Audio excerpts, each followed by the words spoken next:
مشاهدينا الكرام، السلام عليكم ورحمة الله تعالى وبركاته. مرحبا بكم في قناتكم لا لونغ فرونسيز، ومرحبا بكم أيضا في هذا الدرس الجديد الذي سأقدم فيه مجموعة من الجمل والكلمات لكي تتكلموا باللغة الفرنسية. حاولوا أن تتابعوا معي هذا الدرس إلى الأخير وستتعلموا اللغة الفرنسية إن شاء الله. وهذا الدرس ضمن برنامج التكلم باللغة الفرنسية في فرنسا وكندا، الدرس 10، وهو برنامج مهم جدا سيعلمكم التكلم باللغة الفرنسية بشكل رائع وجيد وبدون تفكير.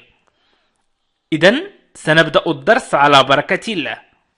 في هذا الدرس سأحاول أن أستعمل مجموعة من الكلمات وأضدادها، وسأحاول أن أركب جمل، مثلا grand كبير، gros سمين، optimiste متفائل، bête غبي. إذن هذه الأوصاف تنطبق على أوبيليكس، وهو شخصية رسوم متحركة لديسان زانيمي، شخصية يونانية يسمى أوبيليكس. إذن نقول مثلا أوبيليكس est grand, gros, optimiste et bête. إذن أوبيليكس طويل سمين متفائل وغبي. يعني ستتعلم 4 مصطلحات هنا: grand, gros, optimiste, bête. grand, gros, optimiste, bête. كبير سمين متفائل غبي. يمكن أن تقول كريم est grand. grand. كريم est grand. ويمكن أيضا أن تقول شادي est gros. يعني كريم est grand، كريم كبير. شادي est gros يعني شادي سمين جدا، سمين. يمكن أن نقول يسار optimiste. optimiste. يسار est optimiste. إذن يسار est optimiste أي ياسر متفائل. ياسر متفائل. وأيضا يمكن أن نقول يسار أبات أي أنه غبي. إذن 4 جمل يمكن أن تستعملها في حياتك اليومية. سأطرح مجموعة من الأسئلة في آخر الدرس. حاولوا أن تتابعوا الدرس إلى الأخير وحاولوا أن تجيبوا عن الأسئلة. إذن الآن سأمر إلى ضد كل كلمة كتبتها. قلنا grand، ضدها petit صغير. grand كبير، ضدها petit صغير. gros سمين، ضدها mince نحيف. gros سمين، ضدها mince نحيف. optimiste متفائل، ضدها pessimiste. pessimiste متشائم. pessimiste. حاول أن تعيد معي هذه الكلمة. pessimiste. pessimiste متشائم. وبات غبي. بات عكسها intelligent. إذن نقول grand كبير، petit صغير، gros سمين، mince نحيف، optimiste متفائل، pessimiste متشائم، bête غبي، intelligent ذكي.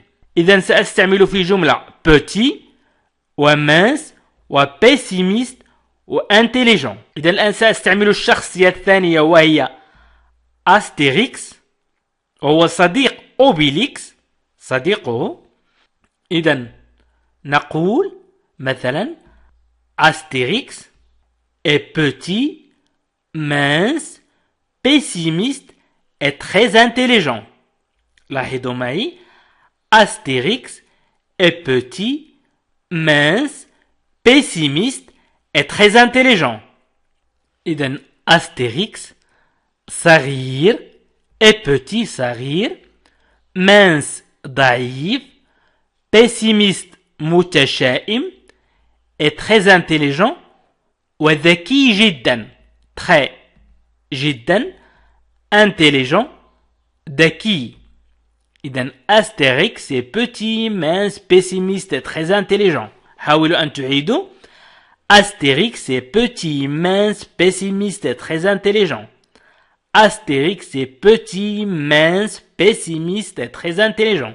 إذن في هذه الجملة استعملنا petit صغير، mince نحيف، pessimiste متشائم pessimiste، وintelligent ذكي.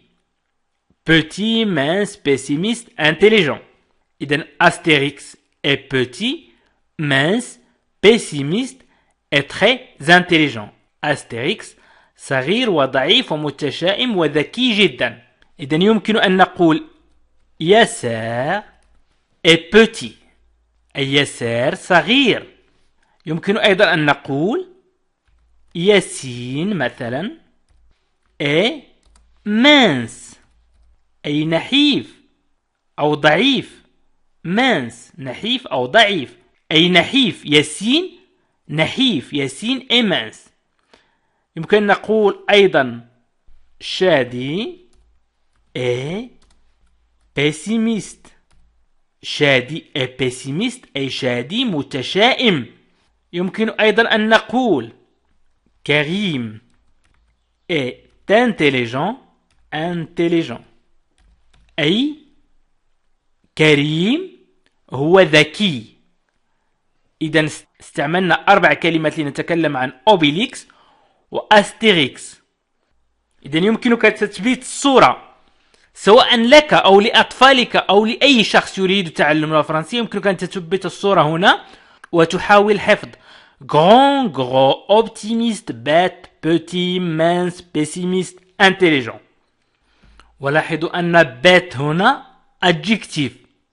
bête adjectif أي صفة. intelligent ذكي.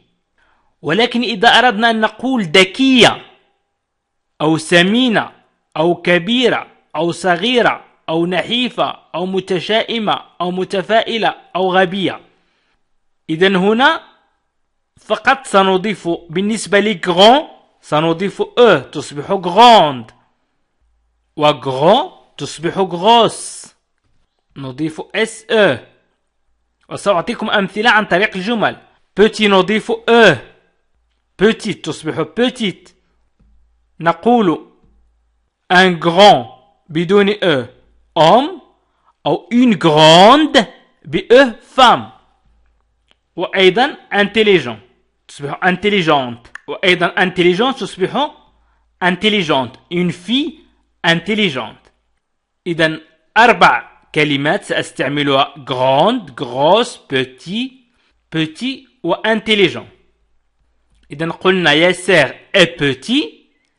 يمكن أن نقول نانسي est petite نضيف للمؤنث petit petite. إذا mince تبقى على حالها.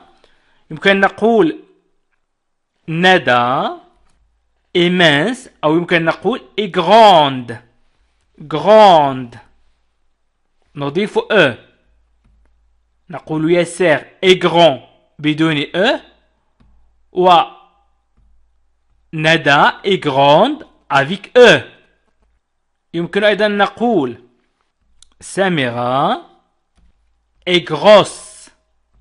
إذا قلنا ياسر gros، سميرة est grosse، أي سمينة. سمينة grosse نضيف ونقول مثلا كريمة أو فاطمة intelligente نضيف إذن petite، grande، grosse، intelligente. يمكن أن تضيفها على المجموعة التي علمتكم 8 كلمات، وأيضا أضفنا 4 كلمات هي 12 كلمة. وأيضا حاولنا أن نضعها على شكل جمل. إذا نقول كريم est petit أو كريمة est petite. ندى est grande أو شادي est grand. سميرة est grosse أو سمير est gros. فاطمة est intelligente أو كريم est intelligent. إذا سأطرح الآن سؤال. إذا قلنا grand كبير، إذا أردنا أن نقول العكس ماذا يمكننا أن نقول؟ مثلا كريم est grand أي كبير. إذا أردنا أن نقول صغير، كريم صغير، ماذا سنقول؟ اكتب هذا في التعليق. grand عكسها mince، gros سمين ومانس نحيف. optimiste عكسها pessimiste، متفائل متشائم. bête غبي، ماذا يمكن أن نقول إذا أردنا أن نقول ذكي أي رجل ذكي؟ un homme est، إذا قلنا un homme est bête أو un homme bête رجل غبي، ماذا يمكن أن نقول إذا أردنا أن نقول رجل ذكي؟ رجل ذكي. هنا bête نتكلم عن l'adjectif وليس le nom. la bête c'est un nom féminin، ولكن l'adjectif يستعمل في الحالتين. إذا حاولوا أن تقدموا الكلمات الغير موجودة، املأوا هذه الفراغات. قلنا grand وبيت ما هو عكسها. إذا مشاهدينا الكرام أشكركم كثيرا على تتبعكم لهذا الفيديو، وأريد أن أقول لكم أنني أحاول أن أضع قدر المستطاع مجموعة من الدروس، أحاول أن أساعدكم في تعلم اللغة الفرنسية، وخصوصا التكلم. حاليا نتكلم عن التكلم باللغة الفرنسية بطريقة سهلة وبسيطة. حاولوا أن تتابعوا معي الدروس، ومن لم يشترك في القناة فليشترك الآن. اضغط على الزر الأحمر وفعل زر الجرس، واضغط على زر الجرس ليصلك كل جديد. وأيضا يمكنكم أن تشاركوا هذا الفيديو عبر الواتساب أو الفيسبوك أو تويتر. الآن شاركوا هذا الفيديو بالضغط على بارتاجي أو مشاركة. وحاولوا أن تشاهدوا برنامج تعلم اللغة الفرنسية للمبتدئين، وبرنامج تعلم اللغة الفرنسية للمستوى المتوسط، وبرنامج تعلم اللغة الفرنسية للمستوى المحترف بالضغط على لا لونغ فرونسيز وهو أسفل الفيديو، والضغط على بلاي ليست أو قائمة تشغيل، وانزل لأسفل ستجد جميع الدروس مرتبة ومرقمة بالشكل الصحيح. وشكرا لكم مشاهدينا الكرام، وإلى لقاء آخر فيديو آخر إن شاء الله.